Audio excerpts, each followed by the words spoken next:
18 पुराणों में गरुड़ महापुराण का अपना एक विशेष महत्व है। ये वैष्णव पुराण है। गरुड़ विष्णु का वाहन है। एक बार जब गरुड़ ने प्राणियों की मृत्यु, यमलोक, स्वर्ग, नरक से जुड़े रहस्य युक्त प्रश्न पूछे, तब भगवान विष्णु ने इन सभी सवालों का विस्तार पूर्वक जवाब दिया। इन्हीं प्रश्नों के उत्तर के आधार पर गरुड़ पुराण तैयार हुआ है। गरुड़ पुराण हिंदू धर्म का महत्वपूर्ण ग्रंथ है।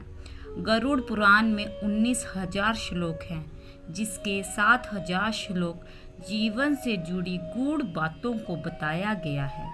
इसमें ज्ञान, धर्म, नीति, रहस्य, आत्मा, स्वर्ग और नरक का वर्णन मिलता है।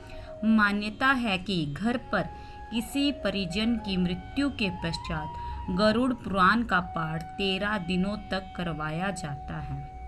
इससे मृतक की आत्मा को शांति मिलती है। जो इसे पढ़ने की इच्छा रखता है वह पवित्र मन से इसे कभी भी पढ़ सकता है। इसका पाठ पढ़ने से मनुष्य को ये पता चलता है कि कौन सा रास्ता धर्म और कौन सा अधर्म का है। मृत्यु के समय जैसे ही यमराज के दूत व्यक्ति के पास आते हैं और उसके प्राण निकालते हैं, तो उस दौरान व्यक्ति को 100 बिच्छुओं के डंक मारने जितना दर्द होता है।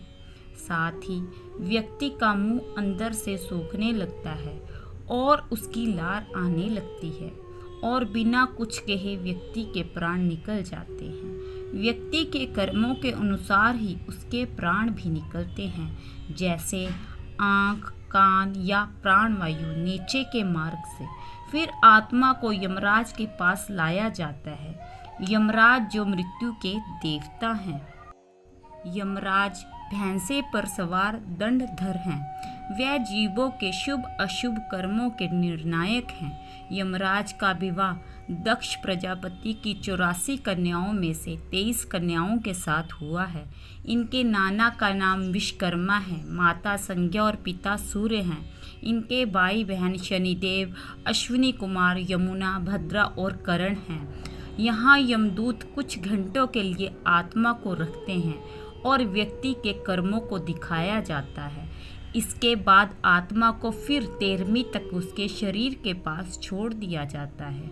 व्यक्ति की आत्मा अपने शरीर और परिजनों को देखकर व्याकुल होती है। जब तक शरीर का अंतिम संस्कार नहीं हो जाता, तब तक वह उस शरीर में वापस प्रवेश करने की इच्छा करती है। 13वीं तक किए गए पिंडदान के अंश को खाने से आत्मा को एक सूक्ष्म शरीर प्राप्त होता है, जो व्यक्ति के कर्मों को भोगने वाला होता है। सूक्ष्म शरीर को 13वीं की रात यमदूत अपने साथ यमलोक ले जाते हैं। लेकिन इस बार व्यक्ति को दिव्य रास्ते से नहीं, बल्कि यमलोक के कठिन रास्ते से लिया जाता है। धर्मात्मा व्यक्ति को यम मार्ग से नहीं जाना पड़ता। वह दिव्य विमान में बैठकर स्वर्ग चला जाता है। यहाँ पुण्य आत्माओं का स्वागत किया जाता है। यहाँ सब लोग एक जैसा ही रहते हैं। किसी को ठंड नहीं लगती, भूख नहीं लगती और प्यास नहीं लगती, और ना ही कभी थकान होती है।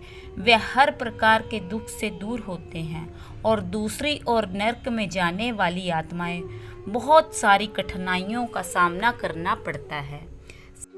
सबसे पहले इसे तिम्र नरक में लाया जाता है। आत्मा को बंदी बनाकर तब तक मारा पीटा जाता है जब तक वह बेहोश न हो जाए। वेतरनी नरक, मृत्यु के बाद आत्मा को अपने गंतव्य तक पहुंचने के लिए इस नदी को पार करना पड़ता है। लेकिन ये सामान्य नदी नहीं है। इसमें मलमूत्र, मरे हुए कीड़े, सांप, मांस और आग की लपटें होती हैं।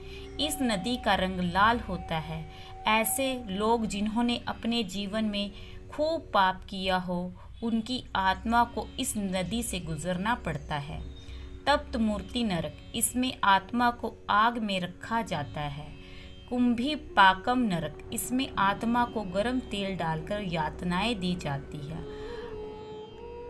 आसीता पत्रम, यहाँ आत्मा को बुरी तरह से यातनाएं दी जाती हैं। कसूत्रम नरक, इसमें आत्मा को गर्म जगह पर तब तक रखा जाता है जब तक यातना समय समाप्त नहीं हो जाता। दुर्धर नरक, ये नरक बिच्छुओं से भरा होता है। इसके अलावा और भी नरक की यातना है जो व्यक्ति के कर्मों द्वारा निर्धारित की जाती हैं।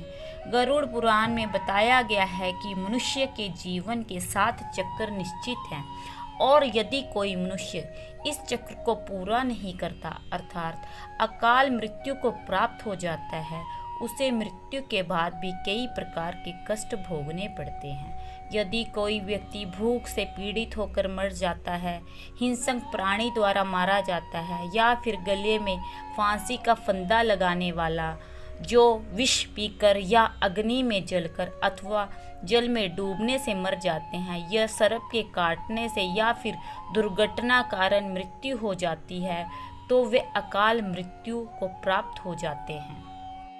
अकाल मृत्यु को प्राप्त होने वाले भूत प्रेत पिशाच ब्रह्म राक्षस बेताल कुष्मांडा क्षेत्रपाल योनि में भटकते रहते हैं। जब कोई स्त्री अकाल मृत्यु को प्राप्त होती है, जैसे नवयुवती या प्रसूता, वह चुड़ैल बन जाती है। किसी कुंवारी कन्या की अकाल मृत्यु के कारण वह देवी योनि में भटकती रहती है। इसलिए गरुड़ पुराण में अकाल मृत्यु को प्राप्त करने वाले आत्मा हेतु अनेक परिवारजनों को नदी में तर्पण करना चाहिए। साथ ही मृत आत्मा की इच्छा की पूर्ति के लिए पिंडदान अथवा सत्कर्म जैसे दान पुण्य करने चाहिए और गीता का पाठ करवाना चाहिए। ये कर्म कम से कम 3 वर्षों तक चलता रहना चाहिए ताकि मृत आत्मा को जल्द से जल्द मुक्ति मिल सके। मृत्यु के बाद व्यक्ति का जन्म किस योनि में होगा और मृत्यु के बाद उसे नरक का कष्ट भोगना पड़ेगा या स्वर्ग में स्थान प्राप्त होगा, ये व्यक्ति के कर्मों पर आधारित होता है। लेकिन एक निश्चित अवधि समाप्त होने के बाद आत्मा का फिर से पुनर्जन्म होता है और आत्मा नए शरीर को धारण कर धरती पर जन्म लेती है। पुराण शास्त्रों के अनुसार पुनर्जन्म मृत्यु के 3 दिन से लेकर 40 दिन में होता है। बुरे कर्म करने वालों की आत्मा मृत्यु लोक में ही भटकती रहती है। इन बुरे कर्म करने वाली आत्माओं को बहुत लंबी यातनाओं वाला सफर तय करना पड़ता है। और तीसरा, जिसने अपना शरीर प्राकृतिक तरीके से नहीं त्यागा है अर्थात दुर्घटना या आत्महत्या का कारण है, तो वह आत्मा प्रेत योनि में चली जाती है। मृत्यु को बाद में जिन आत्माओं को शांति नहीं मिलती, शास्त्रों में मृत्यु के बाद मृतक के पिंडदान और श्राद्ध के बारे में बताया गया है। नियम अनुसार पिंडदान और श्राद्ध करने से पितरों की आत्मा को शांति मिलती है। शांति पाठ भी कराना अत्यंत जरूरी है। ये पाठ अलग अलग धर्मों में अलग अलग तरह से किया जाता है। इस पाठ से मृतक की आत्मा को शांति मिलती है। मृत्यु को लेकर गीता में भगवान श्री कृष्ण कहते हैं कि जन्म और मृत्यु जीवन का ऐसा चक्र है जिससे हर किसी को गुजरना पड़ता है। इसलिए संसार में जिसने जन्म लिया है उसकी मृत्यु भी निश्चित है। यही असल सत्य है। अगर आपको मेरी वीडियो अच्छी लगी हो तो मेरे चैनल को सब्सक्राइब करना मत भूलें। राधे राधे।